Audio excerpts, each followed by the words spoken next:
Okay, we are hopefully live this week for Coffee and Kabbalah Secrets of Lech Lecha, one of my favorite Parshio. So welcome everyone to Coffee and Kabbalah Parshah Lech Lecha Take 2. Today's share is sponsored by our dear friend Rini Goncher, who's watching live from the hospital where her husband had a surgery. He should have a complete speedy recovery, and he should feel even better than before. You could actually send her a link. Maybe it'll be easier. Thank you, Siftah, for hosting this year, and thank you to everyone who came in person and to anyone who's watching this. Okay, so Lech Lecha, one of my favorite parshias, infinite messages. This is where our story as a Jewish nation begins. So a brief overview of Lech Lecha. Bereshit, the creation of the world. Noach, the flood. At the very end of Parshas Noach last week, Avraham is born. We have no idea who he is, just telling us about Avraham born, Sarai being born, they get married, they live in Haran. End of story. Suddenly Lech Lecha begins with the verse in this that I brought for you. Vayomer Adonai el Avram, still Avram, Lech Lecha, go forth, me'artzecha, from your land, mimoladetecha, from your native land, beis avicha, and from your father's house. Where? Not telling. El Eretz Yisrael, right? So you'll see where I'm going. What I just realized, what clicked for me today, is that there is no mention of Israel until now in this week's parsha. I was like, oh, Avraham must have known it's Israel. Like, that's the Jewish land, the homeland. But like, no, he had no idea. There was no mention of Israel until this week's Parsha, where like he's just living in Haran, which is Mesopotamia, which is Iraq. Now in Iraq, he's living there. And Hashem's like, go somewhere. Israel hadn't been established or promised to Avraham or his descendants. So I thought that was really interesting. I always thought. So that is where we begin. Why is this so pivotal? This is the first conversation with God and the first Jew. Now, what's interesting is a bunch of questions about this. So first of all, the fact that this is the first conversation in the Torah recorded between Hashem and the first Jew, Avraham, Lech Lecha Me'eretz Lecha, teaches us that this is a timeless message. This is our mission statement as the Jewish people. In every word in this week's Parsha is infinite messages for us and what our mission statement is in life is. Lech Lecha, from the word Artzecha, Mimoladetecha, Mibeis Avicha, Al Aretz Shar'eka. We can literally spend days on each one of them exploring what this means for our life. And the other interesting thing is that Avram at this time is 75 years old, and Sarah is 60 years old, right? In her 60s. I think she's 65 years old. And we have nothing in the Torah other from their birth until Avram is 75 years old, directly written in the Torah. We have the Medrashim, there's hints to it in different words like Or Kazdim, so we piece together from the hints that Hashem puts in the Torah, Avram's life story, that he was 3 years old, where he rejected idols, even though everyone around him served idols. He broke his father's idols. Nimrod the king hears about it. He gets taken to the furnace to be burned, and miraculously he survives. All that is written in the subtext. It's written by the Medrash, hinted to in the text. But in the actual verse of the Torah, we know this person was born. We know nothing about him. Suddenly he's 75 years old, and his story picks up here. We know even about Moshe, who was a leader to lead the Jewish people out of Egypt. We know about his upbringing a little bit. We know about his birth story, how he was hidden. We hear bits and pieces how Bastia was raised in Paro's palace. We understand a little bit about why he was chosen to be the leader. We have a little bit of an inkling. We have his killing the Egyptian to save the Jew, and then he's a shepherd, and he's married to Tzipporah. We have so much about him. And Avraham, we have nothing. We know nothing about who he is, his character, why he's the first Jew in the text of the Torah. Suddenly, all we have is Lech Lecha, leave your father's land and go to the land that I will show you. What happens in the following parts of this week's Parsha is that they pick up Avram and his wife Sarah and his nephew Lot, and they follow Hashem's lead, and they end up in Beersheba, I think, in Eretz Yisrael. Eventually, they take this journey in their old age. And when they get there, there's a famine. So they finally get to the destination. Hashem tells them this is going to be your land for you and your descendants. And then there's a famine, there's a hunger, and they have to go down to Egypt. And in Egypt, Sarai has to be hidden she's so beautiful. And this is one of my favorite ideas, when did he realize how gorgeous she is? In her 60s. Age is timeless, and we shouldn't be afraid of aging. And he hides her in a box because of her beauty, so that Paro won't take her. He says, that way they won't kill me, and they'll give me money for you. It's even better. And she agrees. And then before Paro could have relations with her, an angel, Sarah refuses, and an angel smites him, and Paro says, why did you tell me she's your sister? And he sends him out with tremendous wealth, and they go back to current Israel, and there Avraham, how does Paro send him away? With wealth, tremendous wealth, so heavy in wealth and cattle, which was wealth of those days, that there was no room for him and Lot to live together. So they split. They said there's no room for our land, for all our cattle. You go one way, you choose one way, I'll go the other way, and we make a pact that I'll always be there for you. And lo and behold, Lot gets into bad business. He finds out the Lot's been captured because he did bad stuff. And Avraham has to go now fight the war against the four kings, the powerful kings, to save his nephew Lot from captivity. And finally, this is all, okay, so just this whole parsha spans from when Avraham is 75 years old until he's 99 years old. Sarah is 65 until 89 years old.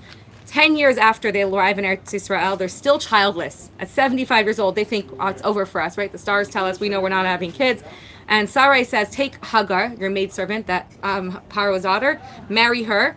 And Hagar gets pregnant, and she starts to taunt Sarah that she's not pregnant, and she runs away because Sarah, she treats her harshly. And then an angel convinces her to return and tells her that her son Yishmael will father a populous nation as well. And Yishmael is born when Avram is 86. 13 years later, Hashem is the bris. This is the covenant of the part. This is where the land is promised to the Jewish people.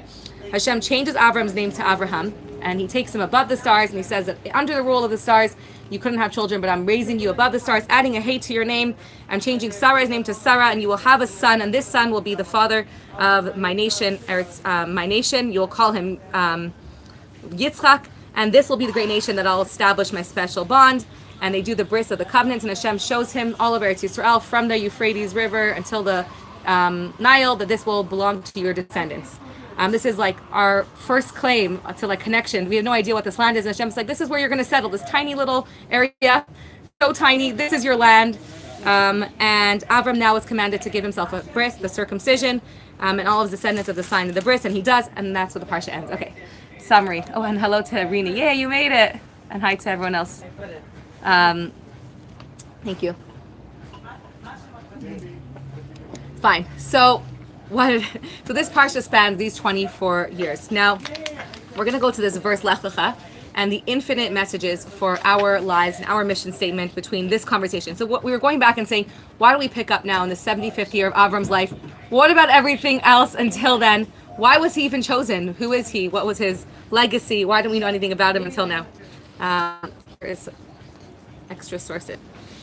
Okay, so what is Lech Lecha? Lech Lecha is not just Hashem's commandment to Avraham to leave Haran and go to Israel. Lech Lecha is a continuous mandate to every single one of us, Avraham's descendants, to Lech Lecha. What does that mean? It's an unusual verbiage used here. And Lech Lecha means go to you, right? Not go. This whole pasuk is full of questions, like grammatical questions. Go. It should have just said Lech.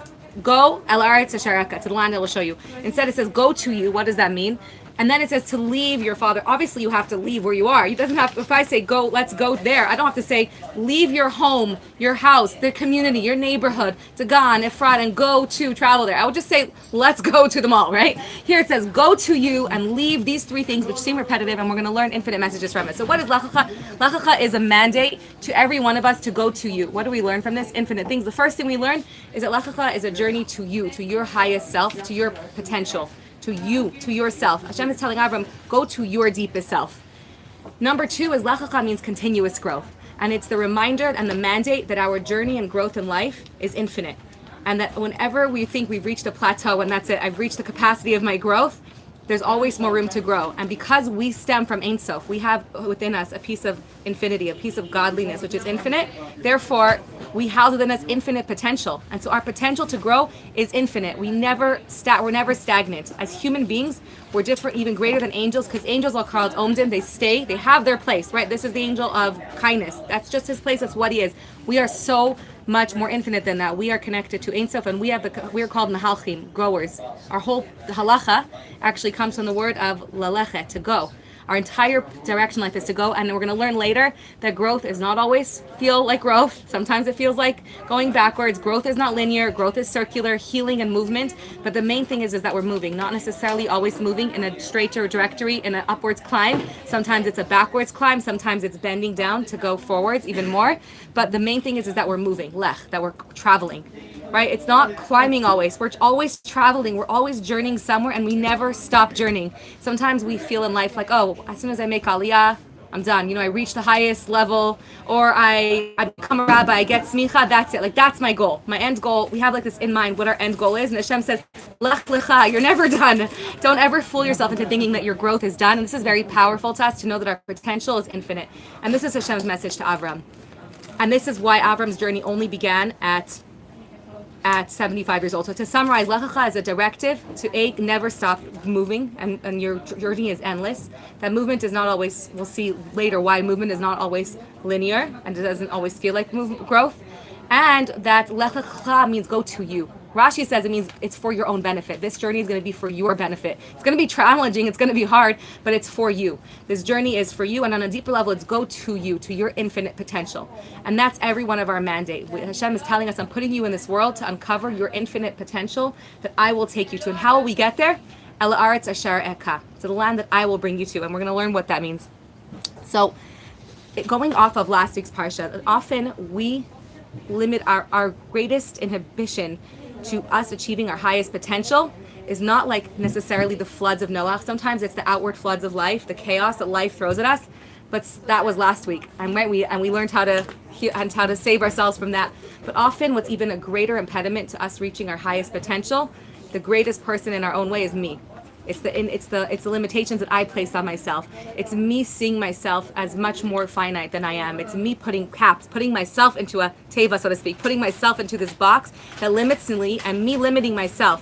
And that's why Hashem says you're going to go to the land asher eka. And this is actually the deepest message of why. So I actually been connecting with this a lot lately. I just had my birthday, and every birthday I try to set an intention for the year. And I keep going back to this feeling this year that I'm in my own way. It's so frustrating that I keep getting in my own way, that the person the most in my own way of my growth and my potential that's stopping me, that's the most frustrating, is me, is limitations that I have on myself. And I keep feeling like this. Like even this morning, I was so was so frustrated with preparing for the shiur because I was so stuck on, I heard my last year's shiur recording. I always use that. And then it was so inspiring to me. And that I felt like so trapped by trying to recreate last year's shiur, either say it in the same way or have a shiur even better than last year's, or add something new. And I always try, I'm like, let me just transcribe what I said last year, try this, because it was so powerful, I don't need more than that. And I get very blocked by my perfectionism and trying to compete with myself, or how will I ever be as good as what my expectations of myself are, what I think. And I really had to work the whole morning to free myself from my own, being stuck in my own self, and just open myself. I couldn't learn anything new. And I'm like, let me just, that's not why the women are coming here. They don't need me to recreate compete with a specific level. I'm just here to be a channel. And when I was able to surrender that, I was able to just be a vessel to where Hashem could take me. When I stopped being in my own way, I was like, let me just open myself up to learning and to being inspired by whatever Hashem wants to send me through. Let me just open myself up to the Parsha and see what is flowing through me right now.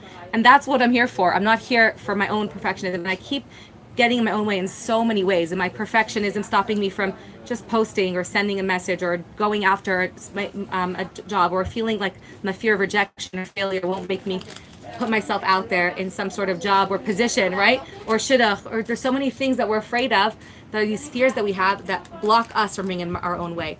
And so if our mandate is to reach our highest potential, and then we realize, wait a minute, shoot, I'm the one that's stuck being myself. I have all of these, and you could add to me what else, how else you feel like you get in your own way. There's feelings, I wrote some of them that I suffer from, feelings of inadequacy, unworthiness, my fear of failure, my fear of rejection, imposter syndrome, feeling like someone else will do it better than me. That's a big one. So I create all of these limitations and blocks for myself that don't allow me to achieve my highest potential. Add to me your own. I'll give you one more book for this. There was three guys, it's the same, three guys in a construction site eating their lunch. And one guy opens his lunch and says, egg salad again. If I have to eat egg salad again tomorrow, I'm jumping off this building. The next guy opens his lunch, it's tuna. He says, I get a tuna sandwich again tomorrow, I'm jumping off this building. The third guy opens it and it's cheese sandwich. He says, if I have to eat a cheese sandwich again tomorrow, I'm jumping off this building. The next day they come, they open up their lunches. The first guy sees egg, he jumps off the building. Second guy sees tuna, I can't eat tuna again, I jumps off the building. The third guy sees a cheese sandwich, he's like, that's it, I'm done, I'm jumping off the building. At the funerals, everyone's comforting the widows for the death of their husbands, and the third one says, I don't understand, he makes his own lunch every single day. What? Whoa! She says, I don't understand, he made his own lunch every day. And to me, that was such a deep joke. I'm like, wow, like how often do we block ourselves from achieving our highest potential by us like continuing to put ourselves into these limiting beliefs of how high we can be. And this is why Avram's journey begins at 75 years old. The commentaries tell us that until this point, Avram reached the maximum capacity of his own potential that he was able to reach on his own. Avraham discovered God. He did so much. He discovered God. He rejected idols on his own. He spread monotheism. He risked his life to jump in the furnace, made a huge Kiddush Hashem, and he did all that with his own capacity. And Hashem said, you think you reached, you're 75 years old, you're done, you reached your highest potential. Like, what more can you do now, right? This is the most powerful message I took this week. What does Hashem tell him? It's the opposite. Not only have you not reached the capacity, you've spread God in front of millions of people by showing that you came out of the furnace alive. You screamed that you believe in only one God. You broke the folds of idol worship, and you think your journey is done. Hashem says, Lech Lecha, your journey starts now. Up until now, you're not even recorded in the Torah because that was only what you can reach with your own capacity, with your own limitations, how high you thought you could go. Now, Lech Lecha. Now start your real journey to go where? El Eretz Asher Areka, to the land that I will take you to. That if you attach yourself to your own finite limitations, you can only reach to a certain level. But when you let go and are willing to let go of that, of your conceived notions, of the boxes that you put yourself in, and you surrender to where Hashem can take you, you're attaching yourself to the infinite. Now you can get infinitely more high to your potential when you go where I take you, not where you can take yourself. And so the key in this word is in the pasuk, Al Aretz Asher Areka, and Hasidus says that you could, I forget which Hasidic teacher said that you could divide it into two words, right? I brought it for you. Areka could be divided, Areh, the land that I will reveal, Bicha, in you. So no, don't go only to where you could take yourself into. Now your real journey as a Jew begins only when you max out, when you're like, okay, I've reached as far as I can go. I think I'm done because I've reached my limitation. And it was like, no. Now surrender, let go where I will take you, and you'll go to even way more infinite places than you even dreamed possible. That I will reveal inside of you.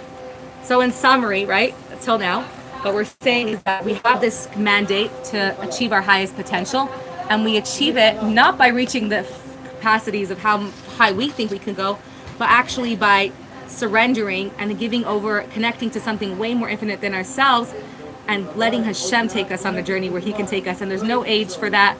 There's no age limit. We never think, oh, we're by a certain age. Some of the most success, Moshe's journey began when he was 80 years old. He only returned to remove the people from Egypt even after he was 80, I think.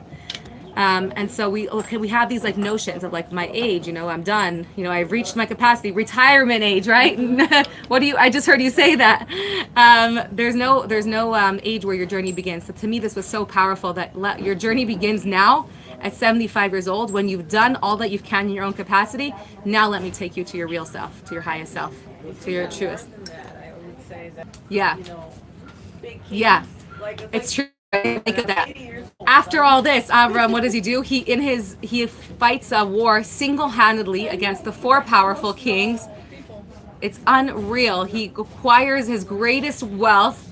He speaks to angels. He gets a circumcision. He fathers a nation. He does most of his life capacity where he thought he was done.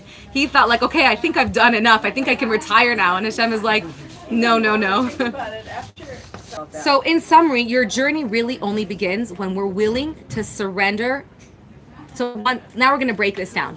How do we do this? How do we get to that space? It's really easier said than done. It's called bittul. Exactly. Bittul, surrender. When we are willing to, it says one of the questions asked, that we asked earlier is, so now we understand why this journey begins at 75. Because this is Avram's real journey, where he relies not on his limitations, but on where Hashem wants it to take him to. And number two, the other question asked was, on what merit was Avram chosen? And I think the Zohar says for his, Moshe was chosen because, he chased the one sheep all the way into the desert. What's Avram's zchut? Why would Hashem pick him?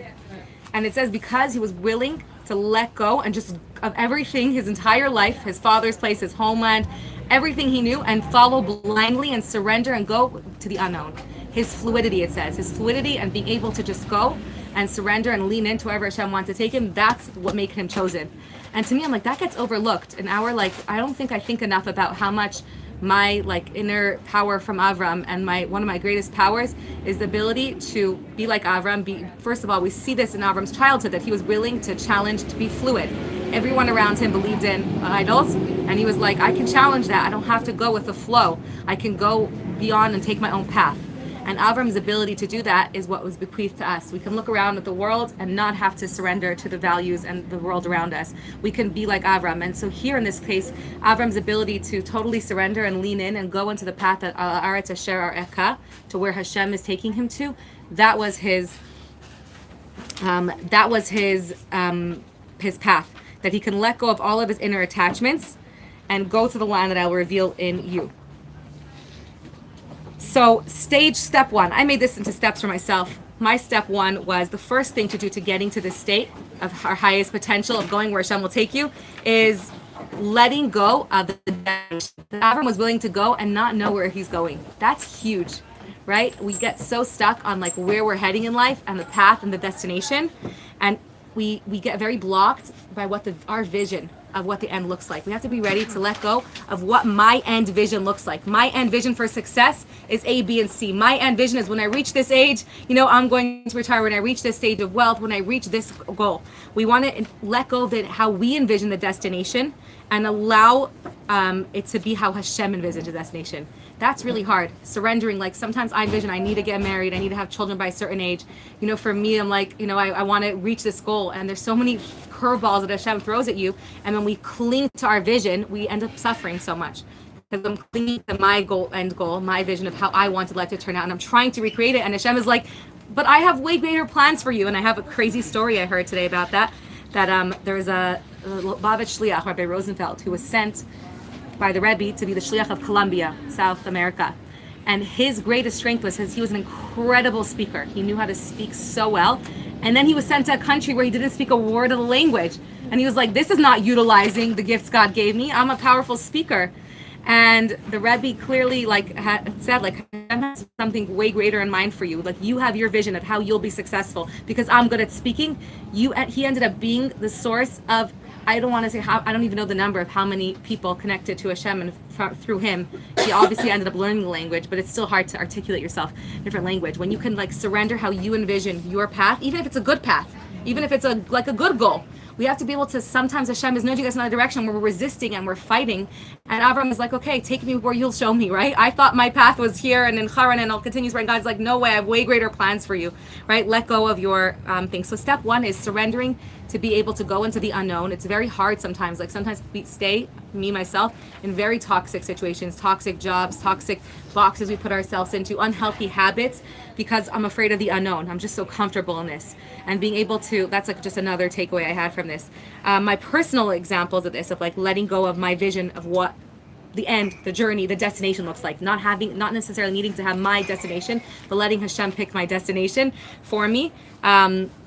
Is that for me, that's what I was saying earlier, that I feel like my shiur, for me, my shiur has to look like X, Y. It has to be as good as last year. It has to be articulated a certain way. And that's for my vision of how it needs to be, and that traps me. But my best classes have always been, I've always said this, and sometimes I prepare, and then I'm not feeling it, and I just allow Hashem to connect through me. And I say on the way to the shiur, I'm like, Hashem sfatai tiftach, let my mouth say whatever you want me to say, right? Let me open myself up and just see what you want to send through me, rather than holding on to I need to give over this thing because I prepared it, and it's the only, it's what needs to be said right now. When I can open myself up to a path that Hashem wants to take me into and surrender to that, that's when the most meaningful, deepest, inspirational messages come out, when it's not me. When I connect myself to something much, much higher than myself, and not putting myself in the box of what my envision. I know that seems like not such a big deal. Okay, who cares? It's just a shiur. But for me, it affects me, and it really helps me see Hashem when speaking through me or flowing through me in the way He wants to take me. Another example that happened to us in our Chabad house is that we often make a plan, a vision of how we're going to get to a certain how Hashem will save us from a certain thing. If this and this, if I'll buy a house, only if I can have this job and this plan, or I'll be successful. I'll only get married if this person gets back to me. I'll get this job if I call this person. And we limit our channels. And we once, earlier in our shlichut a couple years ago, we didn't know how we're going to pay rent that month. and we had to ask the landlord for an extension on rent. And like we made a list of okay, who we could ask, like what we could do for Chabad to like, because Chabad needs to have enough donations to pay our salary so we could pay rent. And so we were like, okay, like how are we gonna get donations? We have like our list, like hey, it has to be through one of these ways. And then suddenly one like that Motzei Shabbat, the day before we had to pay rent, we get our rent was like $1,100. We got an $1,100 donation from somebody that we did not know. It turned out to be a guest of somebody who happened to come to shul that week, who apparently was really wealthy, we didn't know, who loved the Farbrengen and made a donation to Chabad of exactly how much we needed. So like we have these like plans of like how Hashem is going to send us what we need to get, and Hashem is like, I'm not limited to your channels, right? Open yourself up to don't lock your destination. Don't limit Hashem to your destination, your plan. Hashem could come to you in any channel. And so this is a very powerful idea of El Aretz Asher Eka, to the land that let me show you the destination. Don't be so stuck. I heard Rabbi Y.Y. Jacobson say that the people who fail the most are either the people who have no plan at all and people who aren't willing to surrender their plan, to be flexible on their plan. You need to have a plan. Doesn't mean not to have a plan. Have your goals, but also be, when Hashem sends you on detours and and your plan seems to be messed up, be like, okay, maybe Hashem is taking me somewhere else. And also be open to the fact that I'll make a goal, but Hashem, I'm making my keli, but Hashem, you could send me it anyway. And I have to remind myself this as we're fundraising now for Chabad soon. I'm like, okay, I get so caught up in the details. Like if I don't do this and make this, like plan all these emails and swag them, we're not going to raise the money. No, like we're just making a vessel. Hashem wants, you can have one person raise all the money Chabad needs. We're just making some channels. I'm just making a vessel and then making my plan, and Hashem will show me the destination. It's such a powerful reminder. So step one is letting go of the destination of your vision of what the end needs to look like and letting Hashem take you there, which is so powerful. Surrender, like you said, bittul, which is like a very powerful concept of bittul. And building on that first step of letting go of our like hyper-focused vision of our destination and surrendering to Hashem's vision, another piece in that is that on our own is surrendering, connecting to the infinite. That on my own, remembering that on my own I can only reach X capacity. So I put myself in these boxes because I believe myself to be capable of this, of like with my own limitations, with my own human resources and the limitations of the world. Yes, I can only reach this place of like growth, like if I want to be like of how I imagine myself, but I have to remember that I have something so much more powerful than myself, and if I connect myself to MS, to Hashem through Torah and I attach myself to something so much more infinite than myself, my godly spark inside me that's infinite, I can reach way higher than those limitations. I think that reminder is so powerful. Like yes, rationally, like logically, with my limitations, that's my, like I have that goal, but I also have Hashem, who Hashem says, let me take you. Let me reveal inside of you something way greater. And so that's the second part, like constantly remembering that I am a vessel for Hashem. I connect to something way more greater than myself, and then I can achieve much higher than my own self, and then reach beyond the maximums of my capacities to go where Hashem will show me. So that was the second piece. Not limiting myself, right? I constantly limit myself because I'm thinking in rational human terms, and I'm like, wait a minute. Hashem is like, let me take you way higher. And if you connect to the infinite, then you can reach way beyond the limitations of the world. Hashem created and designed the entire world 2 parshiyos ago, and therefore, and for Bereshit, Hashem was like, I made all the rules. I could break them, right? In a moment, we see that we defy logic, right? So rationally, we'll get to that soon, the breaking rational and logic. Okay, step 3. So step 1, surrendering the hyper focus of your destination. Step 2, connecting to the infinite. Step 3. Hashem says, Ar Ebecha, right? That's when Hashem reveals inside of you.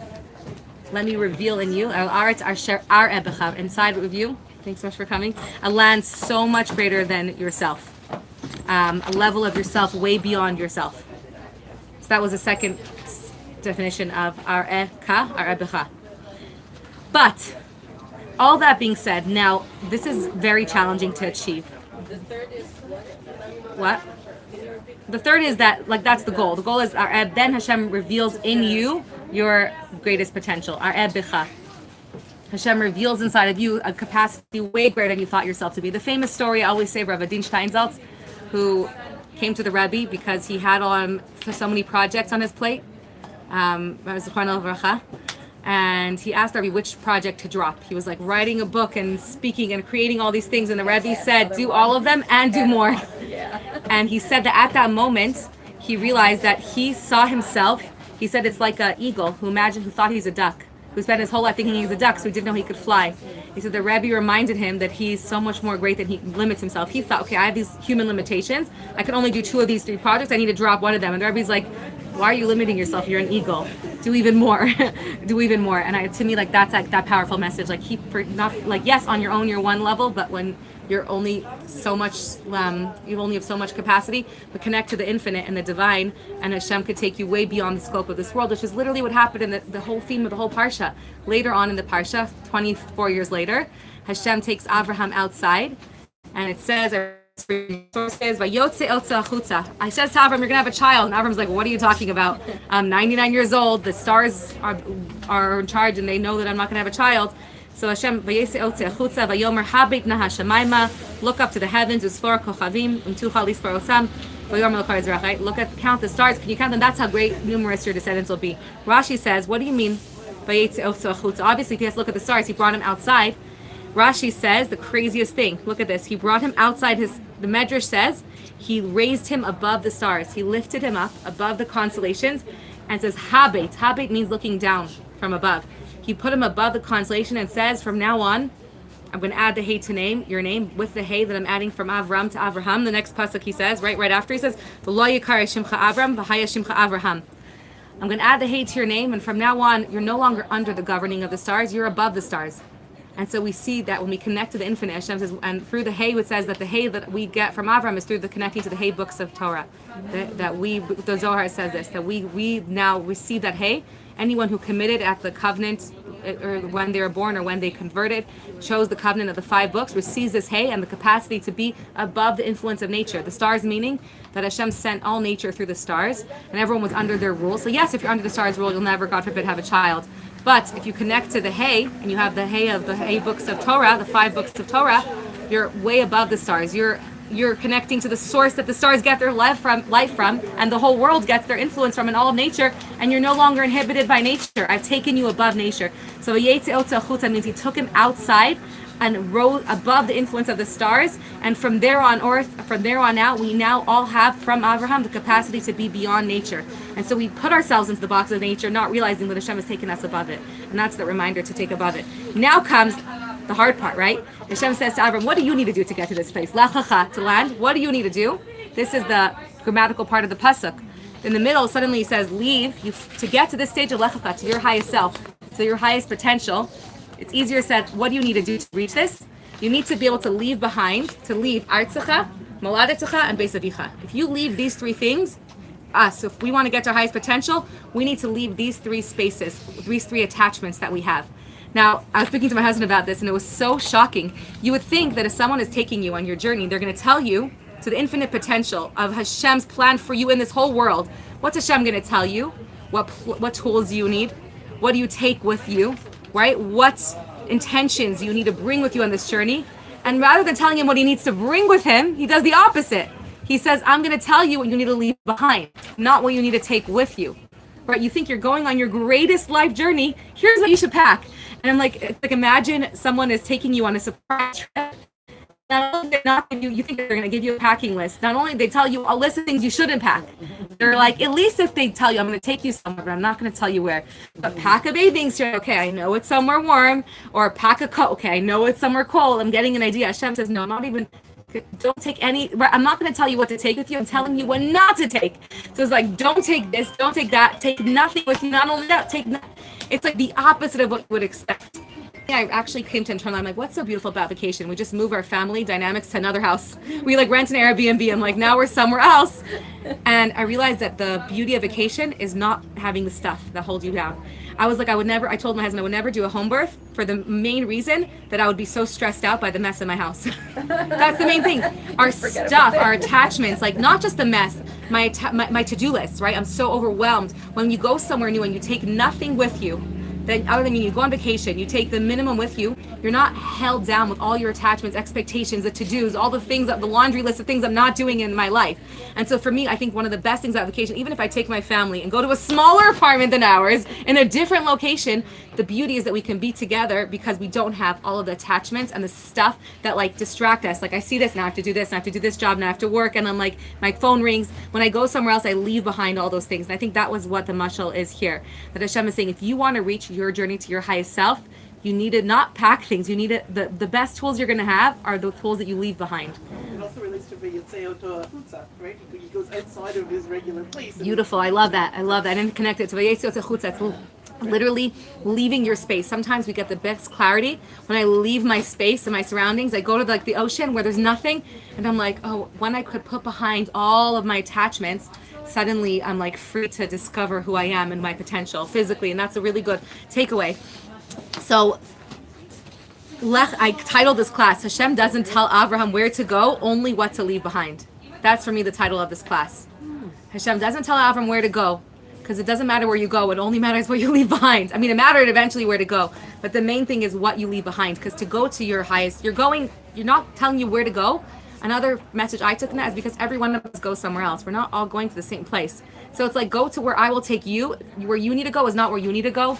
We don't all need to go to the same place. Like Avraham is like, I found my own path in life. We all have a different journey. Someone else's success does not mean that it has to be my success. It's where I will take you specifically. And that depends on you being able to leave behind 3 main attachments. And to get to that space, you need to leave these things behind. So Hashem doesn't tell Avraham where to go. That's individual. It's only what you need to leave behind. And when you can leave these 3 things behind, only then can you reach that space of where you need to go. So what are these 3 things? I'm going to say them in short. I have a whole, in the past I've done many shurim on going very detailed into these 3 things.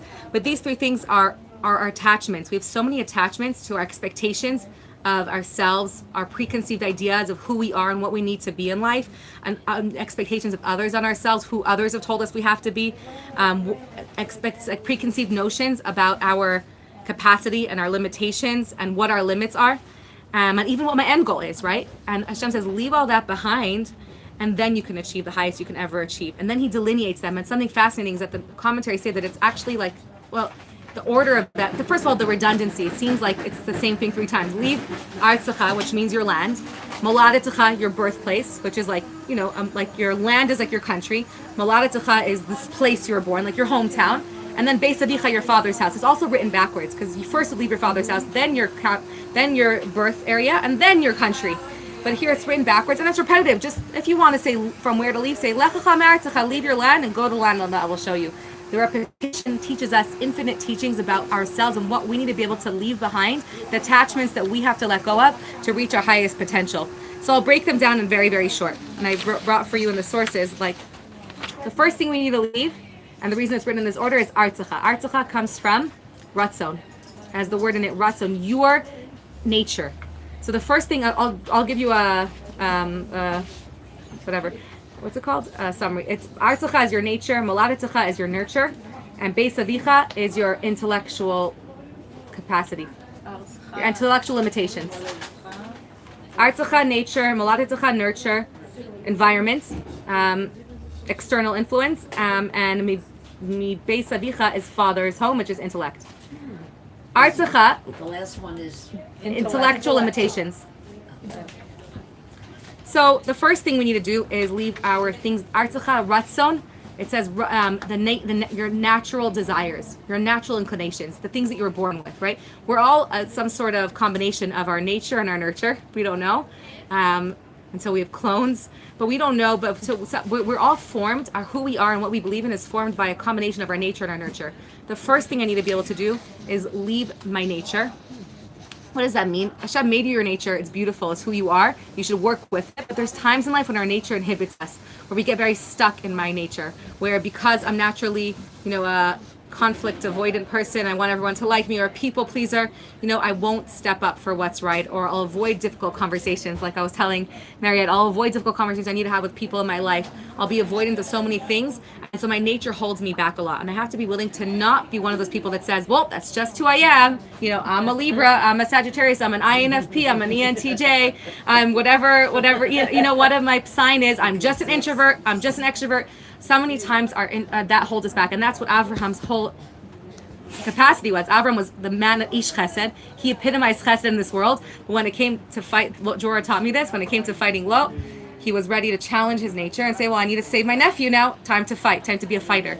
So he was ready to challenge his nature and to reach beyond your nature when life calls upon you. When you see, and the way you know when you need to do this is that when something comes to your attention, when something is brought to your attention, you read something, you saw something, you heard something, that means there's something you need to do about it, even if it means going beyond your nature.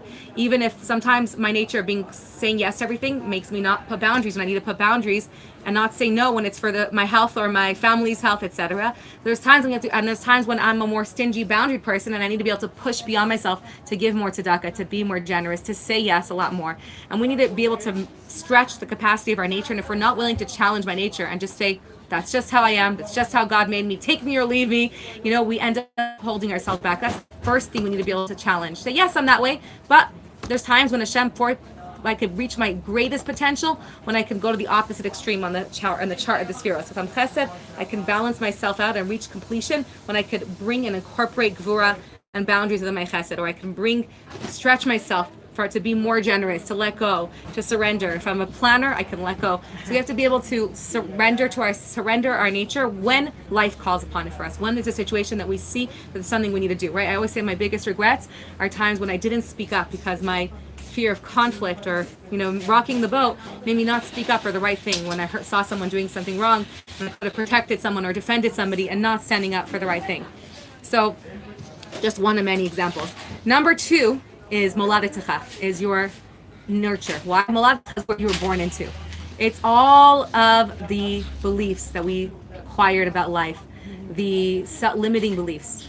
There's good things about our environment. Our environment shapes us, it makes us great, but there's also so much we absorb from the minute we're born, from our surroundings, from our teachers, from our influencers, from our parents, from our grandparents, from our schools, from media, from social media, from propaganda, from billboards, about values. And we absorb these values, and then we don't even realize our whole life how much they're limiting us and holding us back and affecting us. Like, I need to be X in order to be worthy and loved. I need to do this in order to be successful. I need to look a certain way to be beautiful. I need to do this skincare. If I need to have a certain body or size. There's so many. The list is endless of values that we absorb without even realizing it consciously. We never realize how much we subscribe. That's a whole Pesach thing. And we want to ask myself, be able to really to challenge all of those values and say, just because I grew up with this and this was a value that everyone's society and the Western society valued, is this true? Do I believe in this? Is this something I want to pass on to my next generation? Is this something I want to believe in anymore? And choose to unattach myself from those things, to leave behind just because my environment says that this is what needs to be done for me to be loved, worthy, successful. You fill it in. And that's what CBT is, challenging my core beliefs, being able to ask and challenge my core beliefs and say, so what? Is this actually the definition of what my true values in life are? And being able to go from zero, leave behind everything and say, what are my true inner holy infinite values? What is really important in life? What do I truly value? And just because everyone else says, it's bad to do this thing, like Coca-Cola, not that it's not bad, but ask yourself, like, I just heard a parenting person say, like, experts say online that pick your battles with your children. Like, what are your deeper values? Like, maybe for you that is a big value, but anyways, that being able to really to examine what you believe about everything, just because the government is saying something or everyone in the world or propaganda. So being able to break beyond our nurturing as well and start from scratch and stop attaching ourselves to these limiting beliefs that make us feel unworthy, or that I can only be loved and successful or worthy if I do this and this and this, or I'll only reach this if I do this.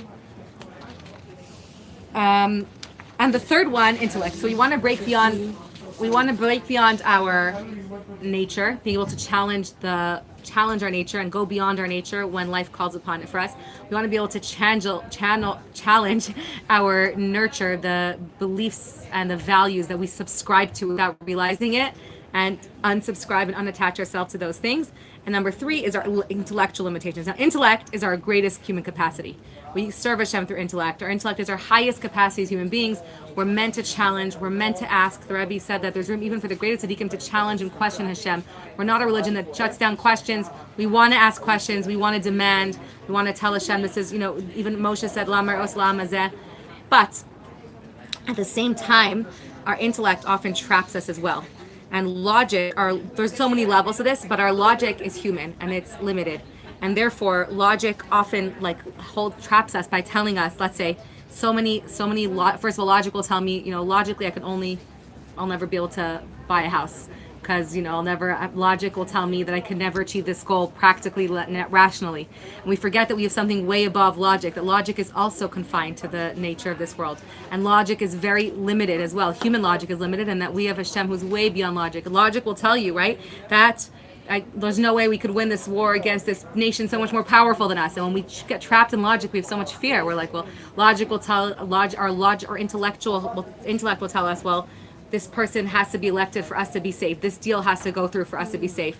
And we get so stuck in these if you go into the realm of logic, then the only way for this to happen might be like this and this and this stack plan. And the only way I can ever buy a house or be successful is if this person gets back to me. I only get married if this person, will marry, I have so many limitations that my brain tells me. And we have to remember and surrender that, by the way, Beis Avicha is logic because the third level is Beit Avicha. Why is that logic? Because in the Zohar and the teachings of Chassidut, our intellectual capacities are called the father and the mother, Abba the Ima. So Av is our Chachma, mother, Bina. Av is father, right? Like men are from Chachma, women are from Bina. So Av is intellect. Father in Chassidut is a reference for in the Kabbalah. It's a reference for intellect. That's where we get to intellect capacity. So Beis Avicha is your father's house. It's even your intellectual limitations. Be ready to surrender that as well. And even if logically it's like, well, I have to rely, this deal has to go through, this person has to be elected to be mayor, president, etc., or else we're all going to die. And, unless we have this and this weapon, we're not going to win the war. And unless this happens, we're not going to win. We have something so much more powerful that we defy logic at our existence. The fact that we are sitting here today defies logic. And so we have to constantly remember that we are beyond logic. Our existence is beyond logic. Our source is beyond logic. Our connection to this land is beyond logic. And therefore, we use our intellect to connect as much as we can. It's our highest human power, but it also has its limitations. And we have to be ready to surrender to something that's Hashem is the one who created the parameters of logic and intellect, and surrender to something way higher than that as well. Yes, Devorah Hava. Amuna. Yes, Amuna. And logic have something to do with it. So we want to at some point when we reach the capacities of our intellect say, okay, and then there's something way higher than that, the one who created that, and we connect to something we completely defy intellectual reasoning, we defy all of the rational, our existence, our connection, our neshama defies all that, and Hashem's power to give me what I need shouldn't be limited to the limitations of my intellect. So in summation, in summary, what we've covered or discovered is that our mandate is to reach our highest potential, and we do that by surrendering our focus on the destination, letting Hashem take us to a level beyond our own limited capacity, to a level way beyond ourselves. And that's why we learned this from Avraham's journey starting at 75 when he reached the maximum of his human capacity and now went to where Hashem could take him way beyond himself. And in order to do this, it's not what tools we have, but we need to be able to leave behind. It's what we leave behind. And we have to release our attachment to being stuck in the confines of our nature, stuck in the confines of our beliefs, our nurturing, our value system, our external values and our influence, our outside influence, and stuck in the capacities of what logic tells us, and to surrender to something much higher than that. And then we can lean into and finally become, and let Hashem take us on your journey to who you truly are, to your highest potential. It's obviously easier said than done. It's much harder than this. But I bless all of us to be able to reach continue growing, never stop growing, keep reaching beyond yourself, beyond who you think you are. There's no age to this. There's no age limit. There's no the retirement age to this. And go la'aretz asher echa, and then we get to the land, Lech Lecha, to the land that Hashem will reveal in you. Thank you so much for joining. If you stay, I'm going to share another thought after, a very short thought about the detours in life, and how I said earlier that I would share about how Avraham growth, reaching your destination, doesn't always go in a straight trajectory. It often is going backwards. And Avraham, on his journey to Eretz Yisrael, suddenly he had to go down to Egypt, and what that teaches us about our growth and linear growth, and what that looks like in the details of our life. And I had a few really cool stories about the hostages. But what you said about not being, I'll share the first story about the hostage now, but the story about that I heard this morning was that, I'll end with this, that you said that, what did you say about Amuna? That, about, It's against logic. Like opposite. So, Opposite of logic. Bar Cooperstein, one of the hostages that was just released, he said that his captor, his terrorist Hamas captor, called his mother on the phone to pressure her and tell her that if she ever wants to see her son again, that she needs to do more, she's not doing enough, and she needs to put more pressure on the Hague and push more and demand more that they do what they need to do. The Bar Coops, the captor, called Bar Cooperstein's mother and said that she's not doing enough to secure her, to put pressure on the Hague, to make a deal to what? Hague. The Hague, yeah, the Hague. Hague? Where's the Hague have to do? What is a Hague? That's what Thanks, they Hague. want. Hague. Well, whatever. Let's Okay, so the story. It doesn't. Let's just go. So she says she needs to put pressure on the Hague. I thought it's the Hague. Hague. Hague. pronounce it Hague. It is the Hague. Okay. And she told the captor, and he thought she would be like stuttering and nervous, and instead she said, "My son is not in your hands. He is and will always be in the hands of Hashem."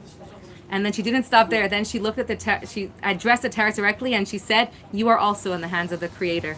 She said, "Haben sheli lo bayadayim shelcha, tamid bayadayim shel borei haolam. Ve'ata gam bayadayim shel borei haolam." And the terrorist was stunned. There was silence until he finally said, "Kol hakavod giberet," and he hung up. Yeah, I was like crying when I heard this. And she made bracelets to give out that says Tamid Bayadayim Shel Borei Haolam.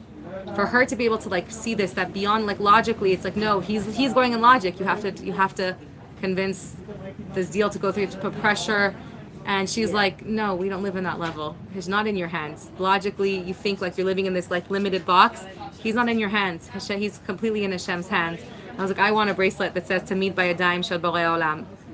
I was like, that was... And the terrorist had respect for that. Yeah, he was just like, oh, you're right. Like, L'chaim, we should always feel and know that we're in Hashem's hands. We're way beyond the limitations of this world. Thank you so much for joining. If you'd like to sponsor a class, you can do so for any amount in honor of someone, only for good things. Please comment if you enjoyed this and share it with your friends. So I'm sending you that from Instagram. I'm sending you that.